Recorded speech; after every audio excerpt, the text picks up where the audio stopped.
Hello, everyone, and welcome to the next episode of The Mistress of Philosophy.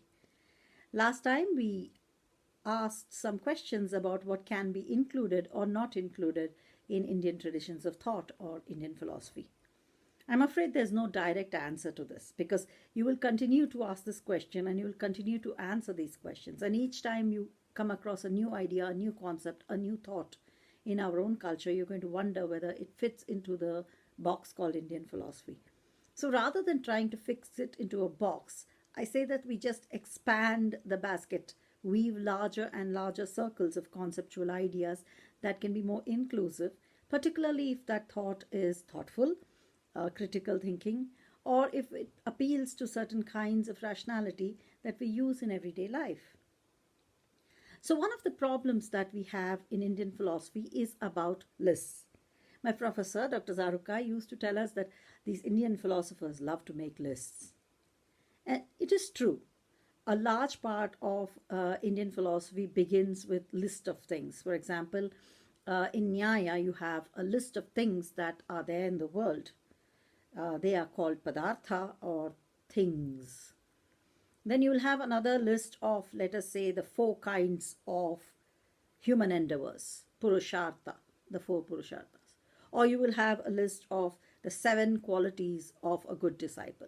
Or you'll have the 3 types of, natures that you can have, sattva, rajas, tamas. Or you'll have the 8 types of something and the 9 types of something and the 10 types of something. So there's all this list making that is going on. So sometimes when you start reading Indian philosophy, you're like, why are they making these lists and definitions? Are they just content with just classifying the world into boxes? They start off with this list, and sometimes it does get a little boring if you don't know how to read this list. Because when you read these lists, you're not reading what is there in the list. The philosophy doesn't happen in the items on the list. We are not doing science and asking what is an earth element. Actually, we are asking, the philosophy starts to happen, particularly in Nyaya, asking the question like, why do we want this thing in this list? So why do we want to put the earth element into the list of things? And they use certain criteria to determine. So they want a very the shortest way of classifying, which is a good thing to do. You don't have to want to have too many categories. Or they look at the most inclusive category or the most common denominator by which you can classify things. So that they want to have like a hold on classification, very typical classification problem. Do you want to have a kingdom level classification, for example, in biology, or do you want to go down and classify into, let us say, a genus, or do you want to go down and classify things into species, or do you want to classify into subspecies? So at which level of grouping or collection would you like to study a thing? And so they spend a lot of time making these lists and justifying why their list is the best list. So early thinking about the world of reality with Nyaya, Vaisheshika, even Buddhism, all discussed what kind of things there are in this world. So that kind of makes up for the metaphysics component of Indian philosophy. But that's not it. When you ask an Indian philosopher, in those days, let's believe that the Indian philosopher was a lazy fellow who sat under a tree and liked to think about the world. And then people would come up to him and say, why are you doing this? Why are you sitting and classifying things? Why don't you take a plow and go plow your field? It happens to philosophy students even today. They'll say, why are you reading all these big books? Why don't you go and get an MBA and get a job and get a life?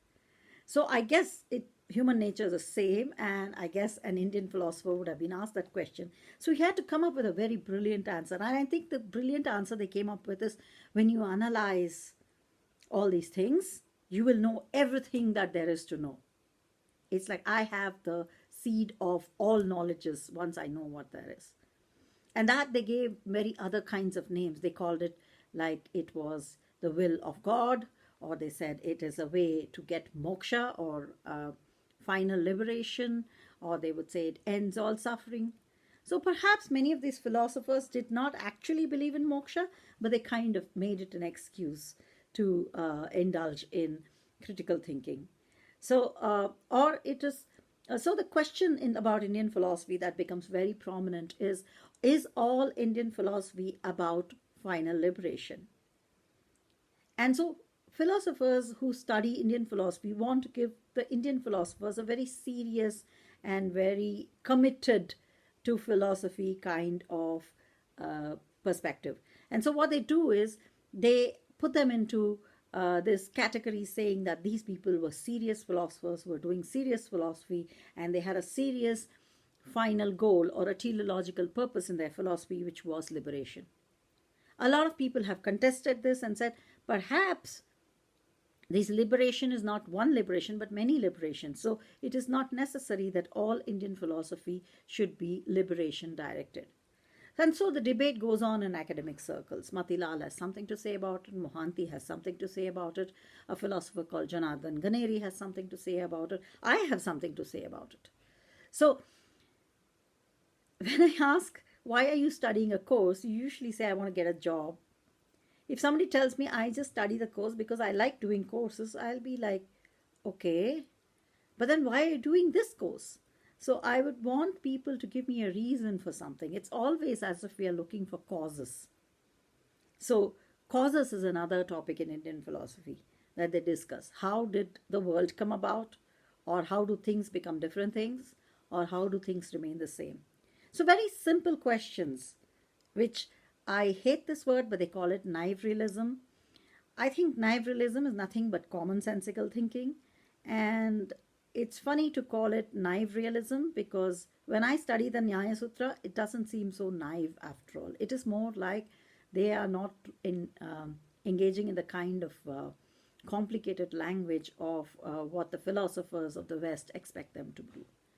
So, yeah, that apart, naive realism is the word they use for it in technical philosophy. So there is a large technical reason why they do it, because when you put our philosophy into the dining table of the Western philosophy, dosa can get classified as pancake. So I have no say in it because it looks the same. So naive realism it is. But are we all after moksha? Or did all the Indian philosophers want moksha? That is the question we have to think carefully about. And Daya Krishna and others have a lot to say about it. And by the way, Daya Krishna, I want to end with this note, said that Indian philosophy should be done only in Sanskrit. Kasmai, why? If I do philosophy in English, literally what I'm giving you a lecture about in these videos is not Indian philosophy because I'm talking in English. If I start speaking in Sanskrit, then it becomes Indian philosophy. So that means philosophy in Tamil may not be Indian philosophy. Philosophy in Kannada may not be Indian philosophy. Or, if you want to be very nationalistic, philosophy in any other language that is non-Indian cannot be Indian philosophy. Oof, classification problems again. See you in the next episode.